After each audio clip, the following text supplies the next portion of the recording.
আমার প্রিয় ত্রয়ী, আমি স্বপ্নের রাজকন্যা, নিজের আলোয় ভরা। বাবা কলমের ধারায় ফুটিয়ে তুলতেন জীবনের ভাষা। রবীন্দ্রনাথ চিরন্তন চিরযুগল, প্রতিটি স্পর্শে প্রতিটি ছন্দে নবধারা।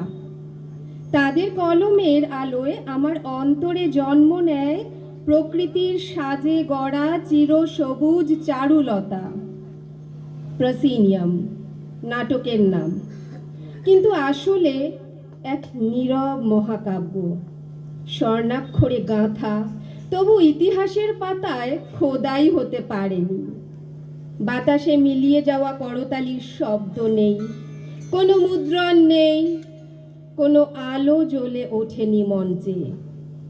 তবু সেই সাদা কাগজে লেখা স্বপ্ন আজও বুনে যায় আলো আমার রক্তের ধমনীতে।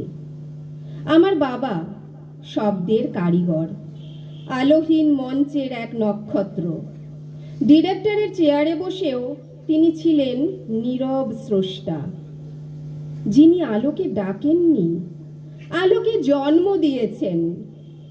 আর আজ যখন আমি কলম ধরি, আমি বুঝি তার প্রসিনিয়াম থেমে যায়নি, চলছে আমার ভেতরে, আমার শ্বাসে, আমার স্বপ্নে।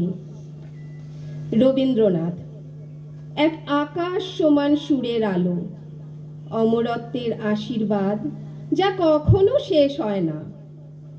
শুধু রূপ বদলায়, আলো বদলায়, যুগ বদলায়, বদলায় না শুধু রবি ঠাকুরের আলো। আর সেই আলো আজ জ্বলে ওঠে আমার শিরায়, আমার সৃষ্টিতে। এভাবেই আমার প্রিয় ত্রয়ী এক স্রোতে বহে চলে।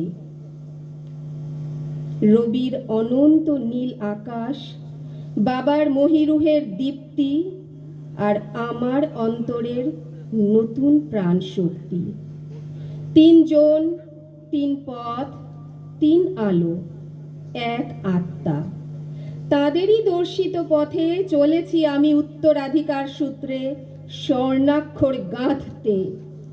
কলমের শিখায় আমার নিজের অনন্ত নীল আকাশ। নমস্কার।